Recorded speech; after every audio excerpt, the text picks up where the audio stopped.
નમસ્કાર મિત્રો, જય સ્વામિનારાયણ.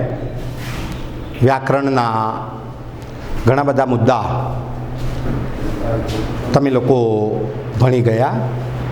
સમાસ ભણી ગયા, ક્રિયા વિશેષણ, વિશેષણ, ધ્વનિ શ્રેણી, સંજ્ઞા, આ બધી જ વસ્તુઓથી તમે લોકો વિદિત થયા.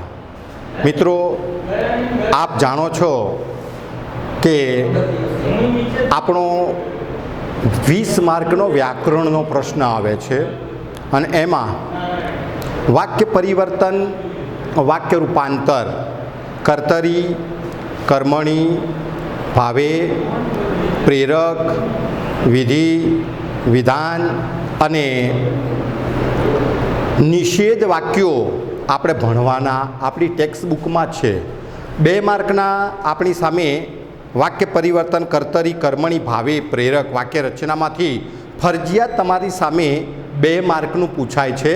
તો આજે આપણે કર્તરી, કર્મણી, ભાવે અને પ્રેરક વાક્ય રચના ભણીશું મિત્રો. તો કર્તરી, કર્મણી, ભાવે અને પ્રેરક, આ 4 વાક્યો જે છે, આ 4 વાક્યોમાંથી ફરજિયાત આપણી સામે 2 માર્કના વાક્યો આપણને પૂછાવાના છે. અને આ 4 વાક્યો એટલા બધા સહેલા છે. કર્તરીનું કર્મણી કરવાનું પૂછાય અથવા કર્મણીનું કર્તરી કરવાનું પૂછાય, ભાવે વાક્ય પૂછાય, તમને પ્રેરક વાક્ય પૂછાય. એમાંથી ફરજિયાત 2 માર્કના વાક્યો આપણને પૂછાય છે અને એ બહુ સહેલા છે. તો સૌથી પહેલાં આપણે કર્તરી વાક્યની સમજૂતી મેળવી લઈએ કે કર્તરી વાક્ય આપણે પરીક્ષામાં આપણને કર્તરી વાક્ય બહુ સરળતાથી બનાવતા આવડી જવું જોઈએ અથવા અંદર આપેલું હોય તો એને ઓળખતા આપણને આવડવું જોઈએ. આપણે ક્યારે મિત્રો ઓળખી શકીએ કે જ્યારે આપણને કર્તરી વાક્ય બનાવતા આવડે, કર્મણી વાક્ય બનાવતા આવડે, ભાવે વાક્ય બનાવતા આવડે અને પ્રેરક વાક્ય બનાવતા આવડે તો આપણે બહુ સરળતાથી અંદર વિકલ્પ આપેલો હોય તો પણ આપણે ઓળખી શકીએ. અને વૈકલ્પિક વ્યવસ્થામાં કર્તરી, કર્મણી વાક્ય રચના આપણી સામે આવે છે. એટલે પહેલાં કઈ રીતે બનાવવા એ આપણે શીખી લઈએ. તો કર્તરી વાક્ય કોને કહેવાય? સૌથી પહેલાં એની વ્યાખ્યા આપણે કરી લઈએ કે કર્તરી વાક્ય કોને કહેવાય? કર્તરી વાક્ય કોને કહેવાય? તો એની વ્યાખ્યા સ્પષ્ટ કરી લઈએ કે જે વાક્યમાં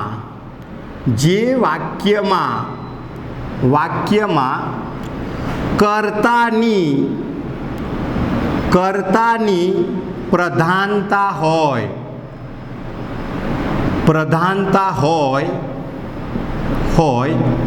તેને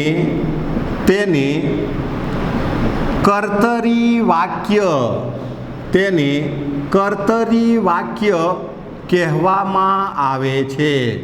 જે વાક્યમાં કર્તાની પ્રધાનતા હોય, કર્તા કેન્દ્ર સ્થાને હોય, કર્તાની મુખ્યતા હોય અથવા કર્તા મુખ્ય સ્થાને આવેલો હોય ત્યારે કર્તરી વાક્ય બને છે.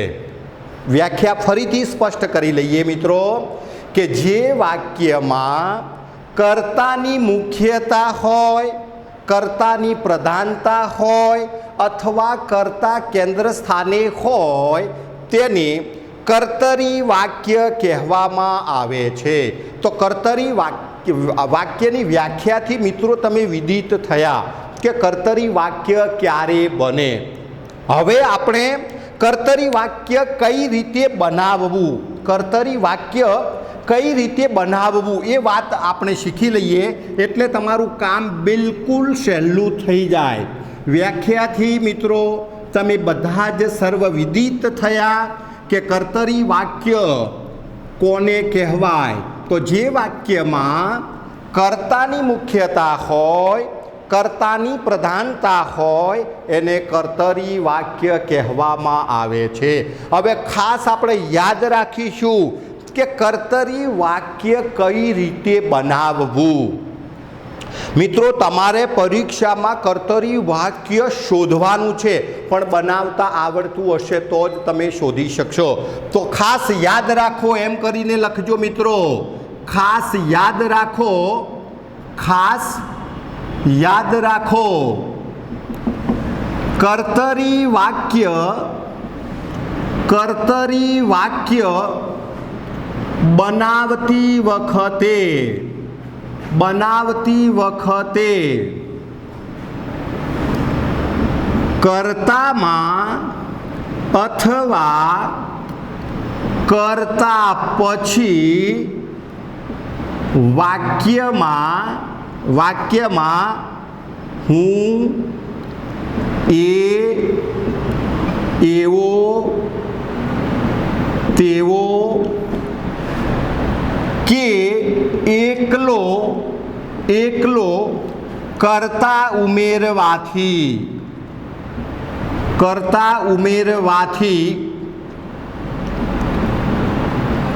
કર્તરી વાક્ય બને છે.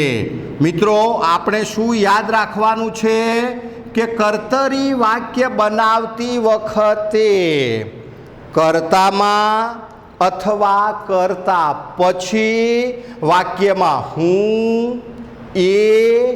એવો, તેવો કે એકલો કર્તા ઉમેરવાથી કર્તરી વાક્ય રચના બને છે.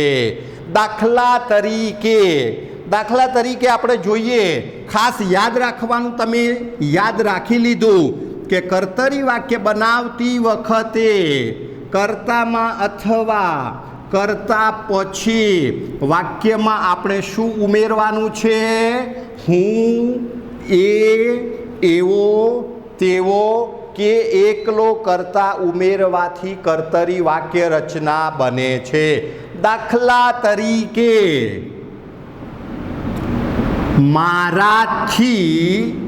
મારાથી વ્યાકરણ ભણાવાય છે. આવું વાક્ય મિત્રો તમને પરીક્ષામાં પ્રશ્ન સ્વરૂપે પૂછાયું હોય તો આનું કર્તરી વાક્ય. હવે ખાસ કર્તરી વાક્ય બનાવતી વખતે આપણે તમને જે સર્વનામ ઉમેરવાનું મેં જે કહ્યું છે એ વાક્યના કાળને ધ્યાનમાં રાખીને ઉમેરાશે. તમે આડેધડ ઉમેરવા જશો તો ક્યારેય ઉમેરાશે નહીં અને વાક્ય રચના સાચી બનશે નહીં. અહીંયા મારાથી વ્યાકરણ ભણાવાય છે તો પહેલું આ વાક્ય કયા કાળમાં છે? ખ્યાલ આવ્યો તમને? કયો કાળ બતાવે છે? ચાલુ વર્તમાન કાળ છે કે મારાથી વ્યાકરણ ભણાવાય છે. કામ કરવાની જે ક્રિયા છે એ ક્રિયા કેવી બતાવી છે? ચાલુ બતાવી છે. હવે આપણે શું કરવું છે કે તમે જે વાક્ય બનાવવાના છો, કર્તરી વાક્ય તમે જે બનાવવાના છો એ કર્તરી વાક્ય આ જ કાળમાં બનવું જોઈએ. અહીંયાનો કર્તા કોણ છે? મારાથી છે. તો એમાં આપણે શું ઉમેરવાનું છે? હું ઉમેરીશું અહીંયા કે હું વ્યાકરણ ભણાવું છું. મિત્રો અહીંયા કયો કાળ બતાવે છે? ચાલુ વર્તમાન કાળ. અહીંયા વાક્ય બન્યું કયા કાળનું બન્યું? ચાલુ વર્તમાન કાળનું બન્યું. હું વ્યાકરણ ભણાવું છું. તો પેલા જે આપેલા હતા નામ એમાંથી શું શાનો પ્રયોગ કર્યો? આપણે હુંનો પ્રયોગ કર્યો. હવે તમે જુઓ, આવું બીજું જ વાક્ય હું લખું છું કે મારાથી ચોરી કરાઈ નથી. નજીકનો ભૂતકાળ બતાવે છે, થઈ ગયેલી ક્રિયા છે. અહીંયા મારાથી છે, ઉમેરો અહીંયા હું, નહીં બને સાચું વાક્ય. તો અહીંયા શું? મારાથીની જગ્યાએ શું આવશે? મેં ચોરી કરી નથી. અહીંયા તમે શું ઉમેર્યું વાક્યમાં? એ ઉમેર્યો. અહીંયા મારાથીમાં તમે શું ઉમેર્યું? એ ઉમેર્યો. એના કારણે તમારું વાક્ય સાચું બન્યું. હવે તમે જુઓ કે આપણે એવું પરીક્ષામાં એવું વાક્ય આપ્યું છે કે તેમનાથી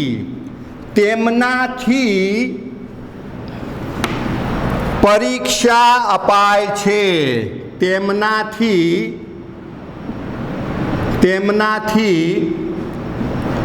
પરીક્ષા અપાય છે. શું બનશે? અહીંયા તેમનાથી કરતા છે તો તેઓ પરીક્ષા આપે છે. તેઓ પરીક્ષા આપે છે. વિદ્યાર્થીથી વર્ગમાં વાતો કરાય છે. અહીંયા કર્તા કેન્દ્ર સ્થાને છે. અહીંયા શું આવશે? એકલો કર્તા આવશે કે વિદ્યાર્થી વર્ગમાં વાતો કરે છે. વિદ્યાર્થી વર્ગમાં વાતો કરે છે. સાહેબથી વિદ્યાર્થીને સજા કરાય છે. સાહેબથી વિદ્યાર્થીને સજા કરાય છે. તો શું બન્યું? સાહેબ વિદ્યાર્થીને સજા કરે છે. સાહેબ વિદ્યાર્થીને સજા કરે છે. અહીંયા કર્તા કેન્દ્ર સ્થાને હોય એ કર્તરી વાક્ય હોય. કર્તરી વાક્ય બનાવતી વખતે કર્તામાં હું, એ, એવો, તેવો કે એકલો કર્તા ઉમેરવાથી કર્તરી વાક્ય રચના બને છે. અમારાથી ફરવા જવાતું નથી. શું બનશે?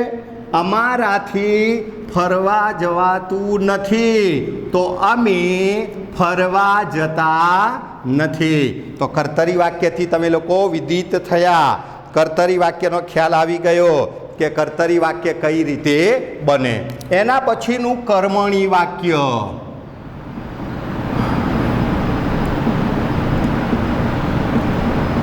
કર્મણી વાક્ય કોને કહેવાય? કર્મણી વાક્ય કોને કહેવાય? તો વ્યાખ્યા લખીએ આપણે. જે વાક્યમાં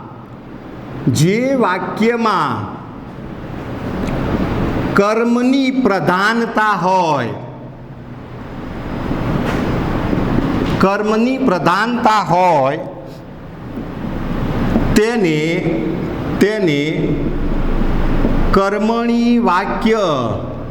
કર્મણી વાક્ય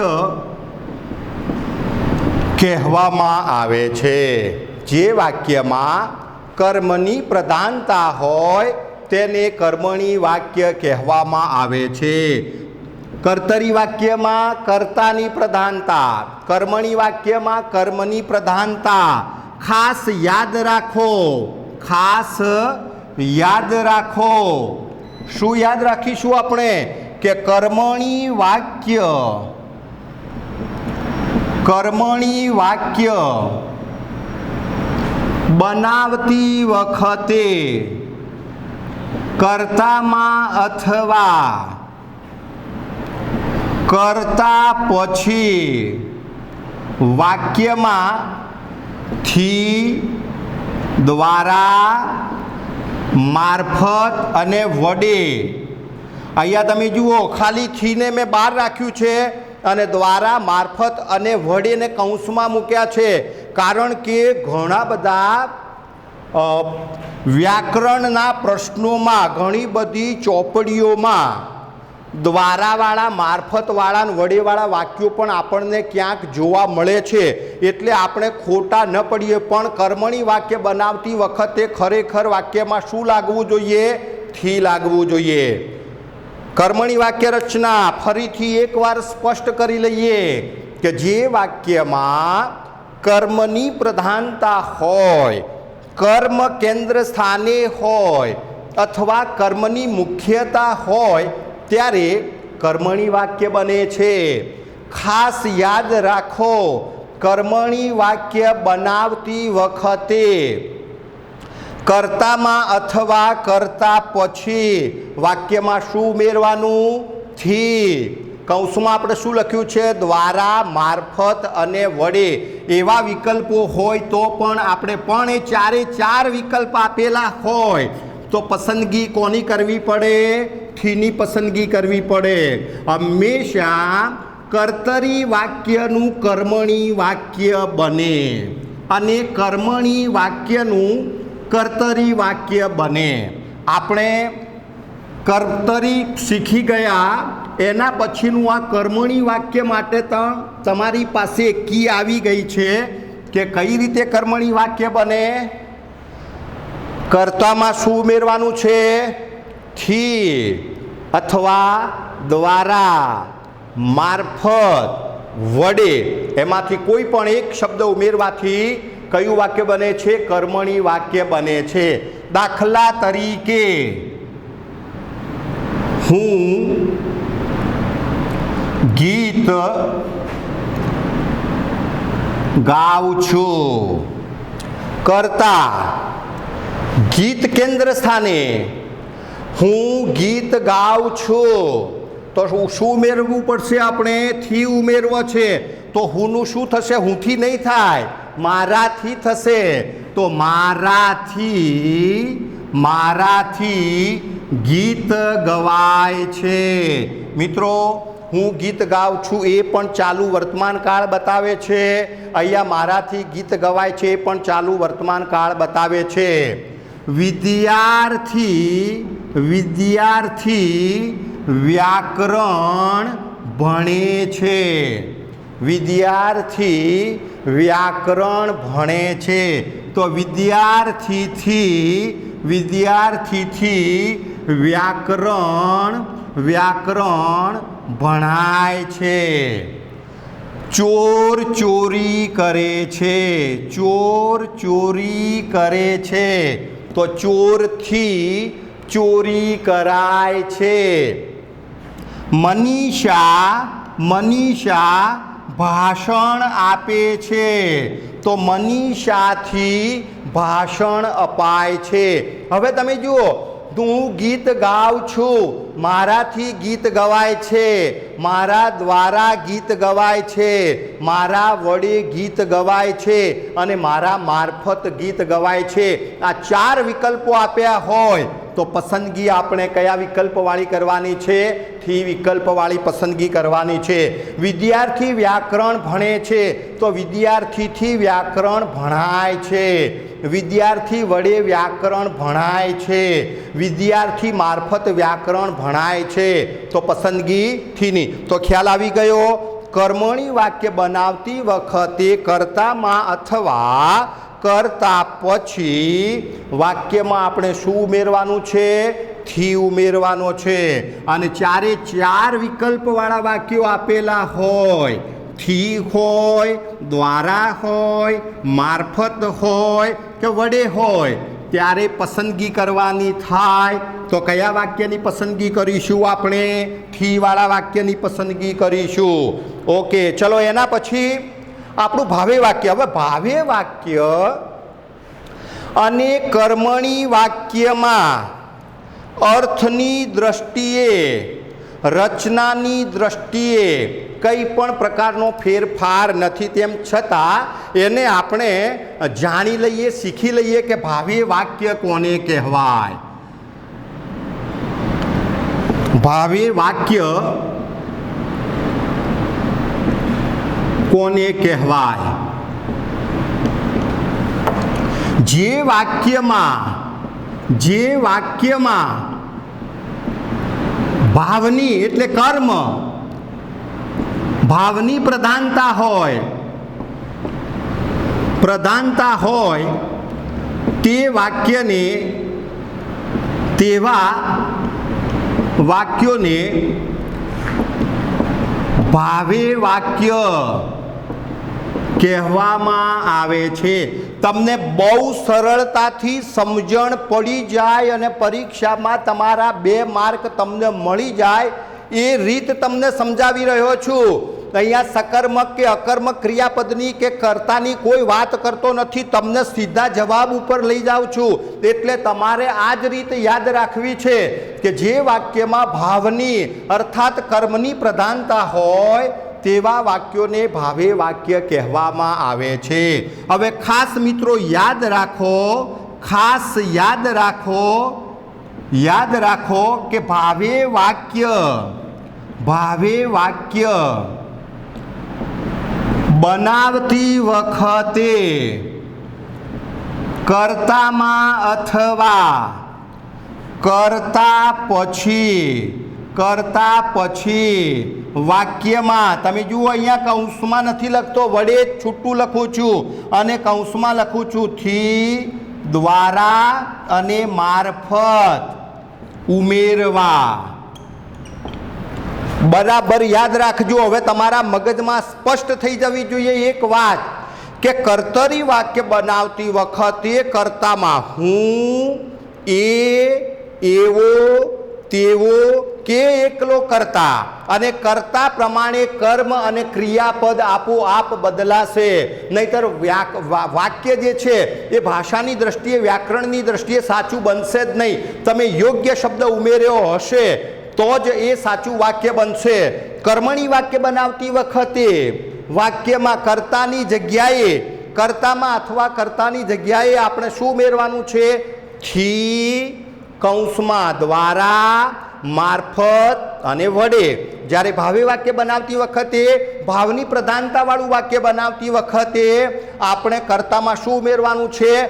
વડે ઉમેરવાનું છે. કૌંસમાં થી, દ્વારા અને મારફત ઉમેરવાથી પણ ભાવે વાક્ય રચના બને છે. દાખલા તરીકે યાદ બરાબર તમારા મગજમાં મિત્રો ફિટ થઈ ગયા હોવા જોઈએ શબ્દો કે કર્તરી માટે હું, એ, એવો, તેવો અને એકલો કર્તા. બરાબર. કર્મણી માટે થી, કૌંસમાં દ્વારા, મારફત અને વડે. અને ભાવે માટે વડે, કૌંસમાંથી, દ્વારા અને મારફત ઉમેરવાથી ભાવે વાક્ય રચના બને છે. દાખલા તરીકે રામભાઈ ખેતી કરે છે. આ કર્તા છે રામભાઈ ખેતી કરે છે. શું બનશે? રામભાઈ વડે ખેતી કરાય છે. રામભાઈ વડે ખેતી કરાય છે. પોલીસ ચોરને પકડે છે. તો પોલીસ વડે ચોરને પકડાય છે. શિક્ષક વિદ્યાર્થીને સજા કરે છે. તો શિક્ષક વડે વિદ્યાર્થીને સજા કરાય છે. વિદ્યાર્થીઓ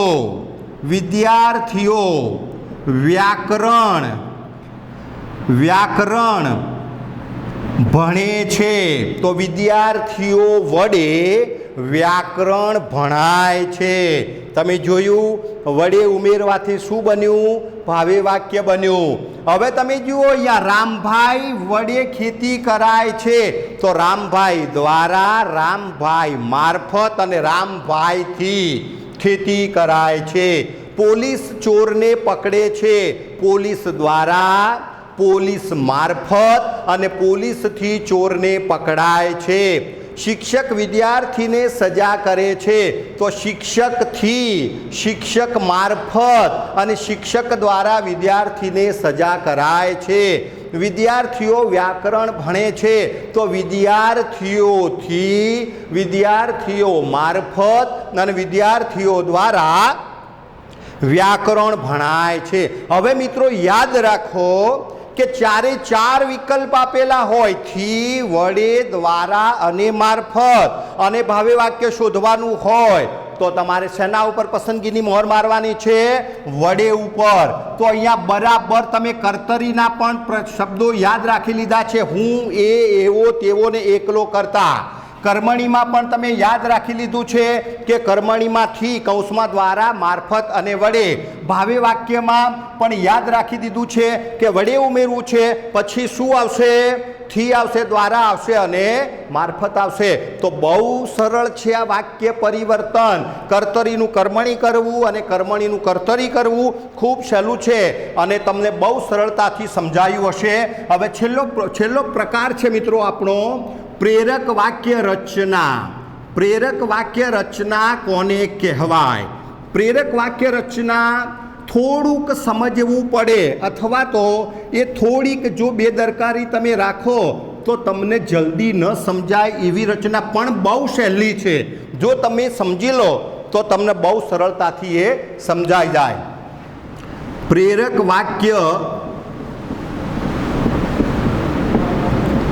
વાક્ય કોને કહેવાય? પ્રેરક વાક્ય કોને કહેવાય? કામ કરવા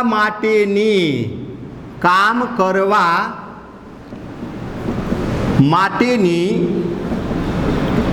પ્રેરણા મળતી હોય કે અપાતી હોય ત્યારે પ્રેરક વાક્ય બને છે. મિત્રો, પ્રેરકનો અર્થ થાય છે પ્રેરણા. પ્રેરકનો અર્થ થાય છે પ્રેરણા. હવે અહીંયા તમને એમ થાય કે આનું કામ કરવા માટેની પ્રેરણા કઈ રીતે શોધવી? તો તમારે ક્યાંથી કામની પ્રેરણા શોધવાની છે? વાક્ય તમને જે પૂછાયું છે, પરીક્ષામાં પ્રશ્ન સ્વરૂપે જે વાક્ય તમારી સામે આવ્યું છે અને એમાં તમારે જોવાનું છે કે એમાં કયા કામ કરવા માટેનો ઉલ્લેખ કરવામાં આવ્યો છે, કયા કામનું નામ અંદર લેવામાં આવ્યું છે. તો એ કામ કરવા માટેની પ્રેરણા તમને મળતી હોય અથવા અપાતી હોય ત્યારે પ્રેરક વાક્ય રચના મિત્રો બને છે. પ્રેરક વાક્ય રચના બે રીતે બને. પ્રેરક વાક્ય રચના બે રીતે બને. પહેલી રીત, વાક્યમાં વધારાનો કર્તા ઉમેરવાથી. પહેલી રીત, વાક્યમાં વધારાનો કર્તા ઉમેરવાથી. બીજી રીત, પોતે પ્રેરક બનવાથી. બે રીતમાંથી કોઈ પણ રીતવાળું વાક્ય સાચું ગણાય. હવે સમજી લઈએ કે કઈ રીતે પ્રેરક વાક્ય રચના બને છે. દાખલા તરીકે, હું વ્યાકરણ ભણાવું છું. હું વ્યાકરણ ભણાવું છું. તો અહીંયા પહેલી રીત આપણે જોઈએ છીએ. અહીંયા તમે જુઓ કયું કામ કરવાનું છે. મેં તમને શું વ્યાખ્યા લખાવી ને કે કોઈ પણ કામ કરવા માટેની પ્રેરણા મળતી હોય અથવા એ જ કામ કરવા માટેની પ્રેરણા અપાતી હોય ત્યારે પ્રેરક વાક્ય રચના બને. તો અહીંયા કયું કામ છે? વ્યાકરણ ભણાવવા માટેનું કામ છે. તો આપણે પહેલી રીત પ્રમાણે બનાવીએ છીએ. વાક્યમાં વધારાનો કર્તા ઉમેરીએ. અહીંયા કે વિદ્યાર્થીઓના કહેવાથી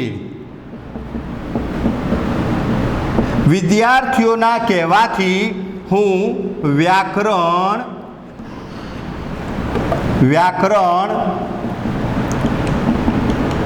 ભણાવું છું. મને વ્યાકરણ ભણાવવા માટેની પ્રેરણા કોની પાસેથી મળી અથવા કોને આપી? વિદ્યાર્થીઓએ આપી. કે વિદ્યાર્થીઓના કહેવાથી હું વ્યાકરણ ભણાવું છું. આચાર્ય શ્રીના કહેવાથી હું વ્યાકરણ ભણાવું છું. વાલીઓના કહેવાથી હું વ્યાકરણ ભણાવું છું. તેમના કહેવાથી હું કોઈ પણ કર્તા હોવો જોઈએ. કોઈ પણ કર્તા સર્વનામ સ્વરૂપે પણ તમે મૂકી શકો. તમે પણ એને લગતા શબ્દો હોય, એને લગતો કરતા હોય તો વધારે સારું લાગે, વાક્ય વધારે અસરકારક દેખાય. પહેલી રીતમાં ખ્યાલ આવી ગઈ કે તમને આ કામ કરવા માટેની પ્રેરણા ક્યાંથી મળી? વિદ્યાર્થીઓની પાસેથી. હવે પોતે પ્રેરક બની જાઓ. પોતે પ્રેરક બનો. તમે આ કામ કરવા માટે કોઈકને પ્રેરિત કરો. તમે આ કામ કરવા માટે કોઈકને પ્રેરિત કરો. તમે કે હું વ્યાકરણ ભણાવું છું, પોતે પ્રેરક બની જાઓ તો શું બનશે? હું વ્યાકરણ ભણાવું છું એનું પ્રેરક વાક્ય હું વ્યાકરણ ભણવરાવું છું. તો હું આ કામ કરવા માટે કોઈકને પ્રેરિત કરી રહ્યો છું. હું આ કામ કરવા માટે કોઈકને પ્રેરિત કરી રહ્યો છું. તમે જોયું અહીંયા પ્રેરણા મેળવી, અહીંયા પ્રેરણા આપી, પોતે પ્રેરક બન્યા. આ બે રીતમાંથી કોઈ પણ રીતવાળું વાક્ય મિત્રો તમારી સામે આવી શકે.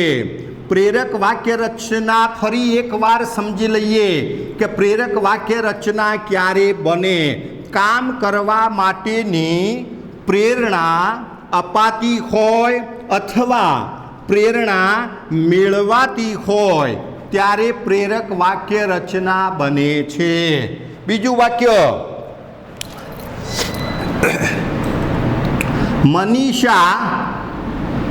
મનીષા ઝાડ પાડે છે. મનીષા ઝાડ પાડે છે. પહેલી રીત પ્રમાણે વધારાનો કર્તા ઉમેરો. તો અહીંયા આપણે વધારાનો કર્તા ઉમેરીએ કે સલોનીના કહેવાથી, આનંદના કહેવાથી, વિરાટના કહેવાથી કે નરેનના કહેવાથી મનીષા ઝાડ પાડે છે. કોઈ પણ કરતા ચાલી શકે, કોઈ પણ કરતા ચાલી શકે. પહેલી રીત તમે પ્રેરણા મેળવી. બીજી રીત પ્રમાણે પોતે પ્રેરક બની જાઓ તો મનીષા ઝાડ પડાવે છે. મનીષા ઝાડ પડાવે છે તો મનીષા આ કામ કરવા માટે કોઈકને પ્રેરણા આપી રહી છે. મનીષા આ કામ કરવા માટે કોઈકને પ્રેરણા આપી રહી છે. બીજું વાક્ય, મમ્મી રસોઈ બનાવે છે. પ્રેરણા મેળવો. પપ્પાના કહેવાથી, દાદાના કહેવાથી, ભાઈના કહેવાથી, સાસુના કહેવાથી, સસરાના કહેવાથી મમ્મી રસોઈ બનાવે છે. પ્રેરણા તમે વધારાનો કરતા મૂક્યો, તમે વધારાનો કરતા મૂકીને પ્રેરણા મેળવી. હવે પોતે પ્રેરક બની જાઓ. મમ્મી રસોઈ બનાવડાવે છે. મમ્મી રસોઈ બનાવડાવે છે. તો મિત્રો અહીંયા જે આપણા 4 વાક્યના પ્રકાર છે, કર્તરી, કર્મણી, ભાવે, પ્રેરક, આ 4 વાક્યોમાંથી મિત્રો તમારી સામે ફરજિયાત 2 માર્કના વાક્યો પૂછાવાના છે. ફરી એકવાર આપણે તાજું કરી લઈએ કે કર્તાની પ્રધાનતા હોય, કર્તા કેન્દ્ર સ્થાને હોય એને કર્તરી વાક્ય કહેવાય. કર્તરી વાક્ય બનાવતી વખતે વાક્યમાં હું, એ, એવો, તેવો કે એકલો કર્તા ઉમેરવાથી કર્તરી વાક્ય રચના બને છે. કર્મણી વાક્ય રચના કોને કહેવાય? તો જે વાક્યમાં કર્મની પ્રધાનતા હોય, કર્મ કેન્દ્ર સ્થાને હોય તેને કર્મણી વાક્ય કહેવાય. કર્મણી વાક્ય બનાવતી વખતે વાક્યમાં કર્તામાં થી, કૌંસમાં દ્વારા, મારફત, વડે ઉમેરવાથી કર્મણી વાક્ય બને છે. મેં અગાઉ પણ તમને કહ્યું કે કર્મણી વાક્ય અને ભાવે વાક્યમાં બહુ ઝાઝો ફેર નથી, પણ એને ઓળખવા માટે કર્તરીમાંથી યાદ રાખવાનું, કર્મણીમાંથી યાદ રાખવાનું. અને કર્મણી ભાવે વાક્યમાં આપણે શું યાદ રાખીશું? વડે. જે વાક્યમાં ભાવની અર્થાત કર્મની પ્રધાનતા હોય તેને આપણે કેવું વાક્ય કહીએ છીએ? ભાવે વાક્ય કહીએ છીએ. તો ભાવે વાક્ય બનાવતી વખતે કર્તામાં વડે, કૌંસમાં દ્વારા, મારફત અને થી ઉમેરવાથી ભાવે વાક્ય રચના બને છે. પ્રેરક વાક્ય રચના કોને કહેવાય? તો જે વાક્યમાં અથવા તો જેમાં કામ કરવા માટેની પ્રેરણા મળતી હોય અથવા પ્રેરણા અપાતી હોય ત્યારે પ્રેરક વાક્ય રચના બને છે. તો મિત્રો પ્રેરક વાક્ય રચના 2 રીતે બને છે. એક વાક્યમાં વધારાનો કર્તા ઉમેરવાથી અને બીજી પોતે પ્રેરક બનવાથી. તો મને લાગે છે કે કર્તરી, કર્મણી અને ભાવે પ્રેરક વાક્ય રચના બહુ સરળતાથી આપ સર્વને સમજાઈ હશે. આપણી નોટમાં દરેક વાક્યના 10 ઉદાહરણ પ્રેક્ટિસ માટે લખજો અને ખૂબ સરળતાથી તમે લોકો એને ઓળખી પણ શકશો અને બનાવી પણ શકશો. તો મિત્રો, અહીંયા કર્તરી, કર્મણી, ભાવિ અને પ્રેરક વાક્ય રચનાને આપણે પૂરી કરીએ છીએ. Thank you very much.